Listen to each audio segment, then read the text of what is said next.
Бауыржан һәм Мұхтар Әуезов. Бауыржан Момышұлының жаңағы жарыққа шыққан 30 томын оқып отқан кезде мен мынандай бір ерекшелігін байқадым. Әдетте көп адамдар өзі туралы жазған кезде жақсы қырларын, өзінің артықшылықтарын айтуға бейім келеді. Немесе ал Бауыржан өзінің кемшіліктерін аямай айтады. Өзі жаңағы күнделіктерін айтады, мен өз-өзімді аяп көрген жан емеспін дейді. Мен бірде профессор Мекемтас Мырзахметұлынан осыны сұрақ ретінде қойдым. Неге Баукең өзінің кейбір кемшіліктерін ашық айтады? Кейбір кемшіліктерін оқып отқан кезде оқырманның өзі ұялып кетеді. Неге бұны айтады дедім да, айтпай қойса болмай ма? Сонда профессор былай жауап берді. Ол ардың адамы. Жақсы жақтарым да бар, көлеңке жақтарым да бар. Екеуін салыстырып, мен шын мәніндегі тұлғамды біл деген ұрпақтың алдындағы адалдығы деді. Бір сөз бар. Жеті атасын білмеген жетесіз деген. Енді осы жердегі жетесіз деген сөз қандай сөз? Қазақтың қазіргі тәуелсіздік кезеңіндегі айтулы жазушылардың бірі Ұларбек Нұрғалымұлы бұл жердегі жете деген сөз біз ойлайтындай санасы деген сөз емес деген тұжырым айтады. Және қазақтың түсіндірме сөзінде мынандай анықтама берілген. Жете деген пышақтың жүзінің сабына кіріп тұрған бөлігі деген. Енді осыған сүйенсек, онда мынандай қорытынды шығаруға болады. Жеті атасын білмеген жетесіз дегеніміз жүзімен сабы бөлініп қалған жарамсыз болып қалады егер жігіт жеті атасын білмесе. Және жеті атасын білу деген сөз жеті атаның атын жаттап алу емес, сенің бабаларыңның бойында қандай кейінгі ұрпаққа беретін үлгі ғибратқа жарайтын қандай жақсылықтар бар, әке соны бойына сіңіру керек және өзінің ұрпақтарына беріп кету керек. Бауыржан мен ойымша ұшқан ұяда осыны жасап отыр. Біздің халқымыздың ғибрат үлгі өрнек қылып беруге жарайтын керемет үлгілерін болмысын кітапта аямай берген. Ал Бауыржан Момышұлының бүкіл жазушылардан бір ерекшелігі бар. Ол кісі бүйтіп айтады: менің қаламым болмағанды болды, көрмегенді көрдім деп айтуға жүрмейді дейді. Немесе менің шығармаларымда ойдан шығарылған бірде-бір эпизод, бірде-бір кейіпкер жоқ. Енді дәл осы критерийді ұстанған, осы ұстаныммен жазған тағы да бір жазушыны тауып бер десе, оны табу өте қиын. Бухарест қонақ үйінде шетелдік бір журналист ең алғашқы енді сұхбат алуға зорға көндіреді, зорға жетеді, сөйтіп Баукең мынандай сұрақ қояды: сіз соғыста қорықтыңыз ба деген сұрақ қояды. Қазір 1 минут депті, сөйтіп жаңа өзінің бір қанжары бар екен, соны костюмнен алып журналистке ұмтылады. Журналист қорқып, кәдімгі отырған орындығымен шалқасынан түседі. Содан айтады: мен сіздің бірінші сұрағыңызға жауап бердім деп ойлаймын, енді екінші сұрағыңызды қойыңыз деген кезде үстіне киімдерін киіп зытып қашып кетеді. Негізі жауап беріп тұр Бауыржан Момышұлы. Бауыржан Момышұлының концепциясы былай: қорықпайтын адам жоқ. Адам сол қорқынышты жеңе ме, жоқ жеңіле ме, мәселе осында дейді. Мен де қорықтым дейді. Мысалға, ең алғаш қоршауға түскен кезде, немістер шабуыл жасаған кезде мен 5-6 минут бойы қимылдай алмай қатып қалған бір эпизод болды деп өзінің қорыққан сәттерінде ашық жазады. Бұл кітап бүкіл әлемге тараған. Мысалға, Фидель Кастро осы кітаптың кейіпкері Бауыржан Момышұлын бір көрсем, оның туған жерінде босам деп, армандаймын деп Ташкентке келген сапарында айтқан екен. Сондықтан Бауыржан деген халықтың еңсесі езілген кезде халықтың рухын көтеріп жіберген 20 ғасырдағы өте ірі батырдың бірі. Неге кітап оқымайсың деген сұрақ қойған кезде көп адам айтады: жұмыс мүмкіндік бермейді, уақыт бола бермейді дейді. Ал Бауыржан Момышұлы соғыста жүріп Абай жолына рецензия жазып отыр, орталық комитетке тілдің тағдыры туралы хат жазып отыр және 37 соғыс туралы анализдерге толы жазба жүргізіп қайтқан. Енді қараңыз, кітап оқуға соғыс кедергі бола алмайтын болса, қазіргі жағдайдағы желеулердің ешқайсысы жүрмейді. Шын мәнінде болмыс сондай болған. Енді бір эпизод, мысалы, ақиқатпен аңыздағы. Баукеңнің үйіндегі апамыз айтады, бірде бір таксиге отырдық. Таксиге отырған кезде: Бауыржан деп екеуі сөйлесіп келе жатқан ғой. Содан кейін жаңа таксист айтты: сіз Бауыржан Момышұлысыз ба деген ғой. Не, құда түсейін деп пе ең депті Баукең. Жоқ, былтыр біреу мен Бауыржан Момышұлымын деп, соны бір күн бойы тегін тасыған едім депті. Енді сіз мына жақта Бауыржан Момышұлын мен қайдан білемін дегенде, кімнің Бауыржан Момышұлы екенін. Содан кейін тоқтат деп Баукең айқайлайды. Жаңағы апамыз айтады ғой: қап, тағы да бір шатақ шығатын болды ғой деп, енді қысылып отырмын дейді, қипақтап. Қатын, мен паспортымды ал депті. Оны не қыласың деген ғой, ал деген. Сөйтіп алып көрсет дейді. Көрдің ба деп, көрсең жүр деген. Сөйтіп жаңа діттеген жерімізге жеттік дейді. Содан кейін бір күнде қанша ақша табасың депті. 10 сом табамын депті бір күнде. Қатынына жігітке 20 сом бер депті. Ой, аға оны амайын деген ғой, молчать депті. Енді ақыңыз 5 сом болып тұр, неге 20 сом деген ғой?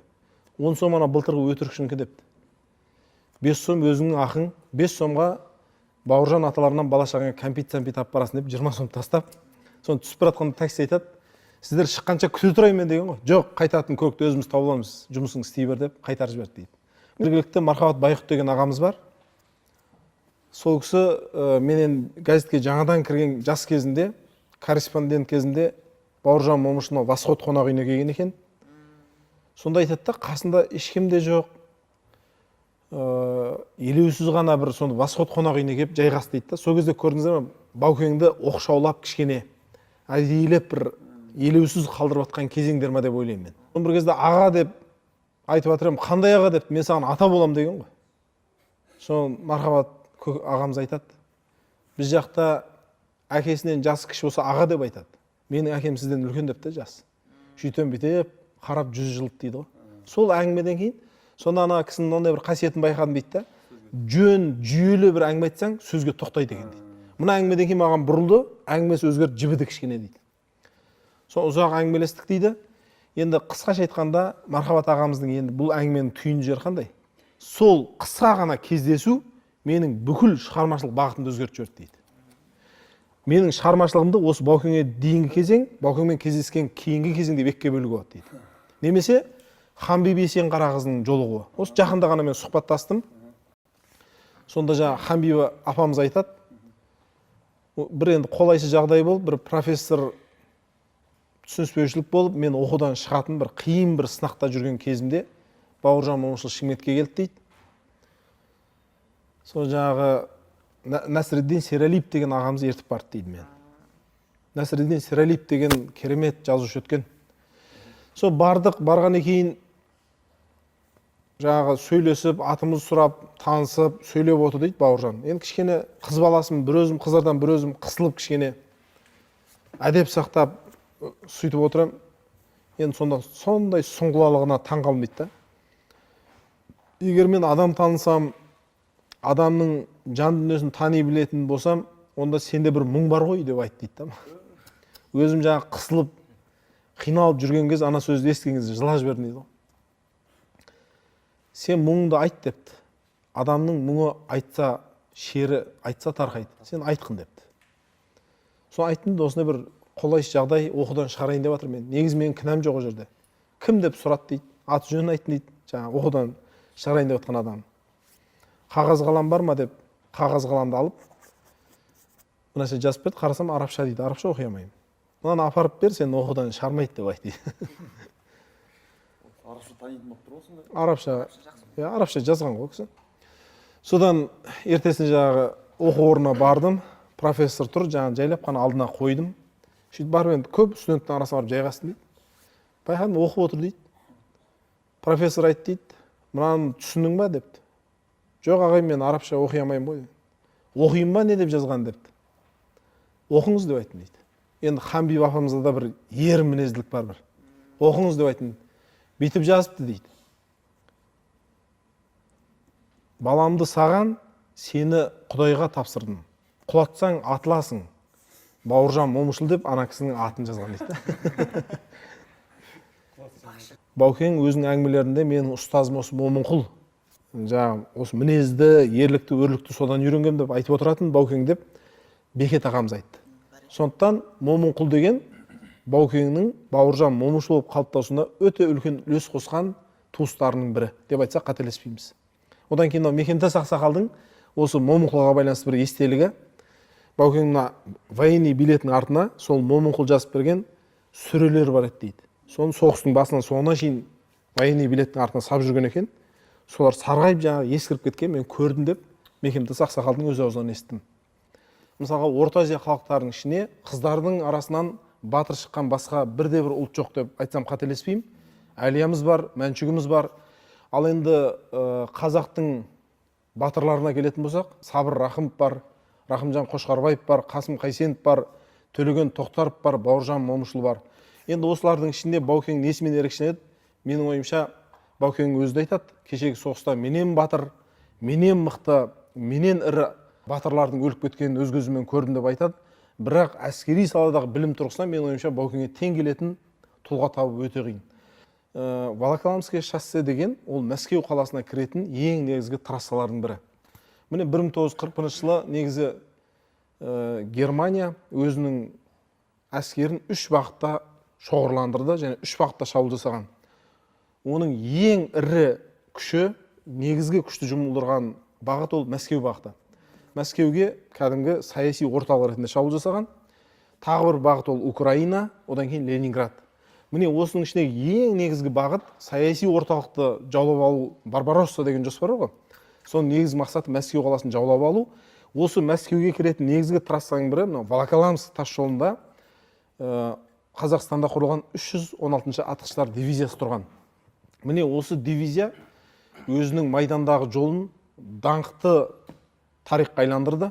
Панфилов бастаған дивизия бүкіл әлемге ат шықты. Дивизиясының резервтегі батальон Бауыржан Момышұлы басқарған. Енді көріп отырсыздар ғой, аса бір қиын шақта ең бір Баукеңнің батальонын жұмсап отырған, тіпті кейбір тапсырмаларға міне бұл сапардан сен қайтпайсың деп ашық айтып жұмсаған тапсырмалар да болған. Бірақ Баукең сол сапарлардан аман-есен қайту былай тұрсын, тапсырмасын орындап, жаңа бұйрықтан да асырып орындап қайтқан сәттері аз емес Баукеңнің. Одан кейін тағы бір ерекшелік, Бауыржан Момышұлы соғысқа дейін жаяу әскер саласында ешқандай әскери білім алмаған. Ол кісі өзі бүйтіп айтады: "Мой полк, моя академия" дейді. Көрдіңіздер ме? Соғыста жүріп тәжірибеден үйренді. Яғни арнайы бір академиялық дайындықтан, әскери салада бір терең білім алып барып кіріскен жоқ. Ол кісінің батальонында кімдер болды? Бұрынғы малшылар, сақпоздағы трактористер, кассир, кәдімгі қарапайым мұғалімдер. Міне осы адамдардан қысқа уақыттың ішінде сондай жауынгерлік даңққа бөлінген батальон жасақтап шығу деген, ол әлемдік тәжірибеде ол бұрын соңды болмаған оқиғалардың бірі. Өте ірі оқиға. Бұл тұсқа да мән беруіміз керек. Енді міне тағы бір эпизод бар. Мен өз ұстазым Ақжол Қалшабек ағамнан естіген бір әңгімем бар еді. Бірде Олжас Сүлеймен Бауыржан Момышұлынан сіздің ең бақытты кезіңіз қай кез деп сұраған кезде 41 год под Москвой деп жауап берген дейді. Александр Бектің, мысалға, Әзімхан басқа бір шығармасын білесің ба сен? Жоқ, білмейді екен. Сен сүндетші, мен де білмеймін, шынымды айтайын. Өйткені ол жерде Бауыржан жоқ та. Осы Бауыржан Момышұлына бір жазушының ба, генералдың ба жазған хаты бар. Өкінішке орай атын ұмытып отырмын. Мен оның Александр Бектің кейін шыққан кітабын оқыдым. Өкінішке орай ол жерде сіздің орныңыз сезіліп тұр, сіздің жоқ екеніңіз қатты сезіліп тұр деп айтатын пікірі бұл Бауыржанның естелігінде келтіріледі. Баукеңнің естеліктерін оқып жатқан кезде мынандай бір қызық дерекке жолықтым. Александр Бектің түбі неміс екен. Сонда бір қызық бір жағдай бар да бұл жерде. Неміске қарсы батырдың ерлігін қазақтың аузынан немістің ұрпағы жазып отыр ғой бұл жерде. Орталық комитетке тіл тағдыры туралы хат жазады соғыста жүріп. Абай туралы Мұхтар Әуезовтің шығармасына баға береді мысалы үшін. Енді осының бәрі тек қана батыр емес, ерекше жан-жақты тұлға екендігін көрсетеді деп айтсақ қателеспейміз. Бауыржанның Кеңес одағы батырын атағын алмауына ең басты кінәлі адам тырнақшаның ішінде Бауыржанның өзі. Бауыржан Момышұлының өзі. Ол кісінің қайталанбайтын болмысы, ешкімге ұқсамайтын тік мінезі. Жаңа айттық қой, Бауыржан Момышұлы қазақтың еңсесі езілген ұлттың рухын көтеріп жіберген өте бір ірі тұлға. Міне осы тұлғасына қызғанышпен қараған мәскеуліктер, сол кездегі жаңағы саяси орталық. Жақында мынау Ақжол ағамыздан Мекемтас Ақсақалдың естінде бір әңгімені естідім мен. Маршалдың өзі біз маған қазірдің өзіне атақ даңқы жер жарып тұр. Кеңес одағы батыр атағын беретін болсақ, одан бетер кетейін деп тұр атағы деп, Жуковтың өзі қызғанған дейді. Бұны жаңа менің ұстазым Мекемтас Мырзахметұлының естін деп айтты.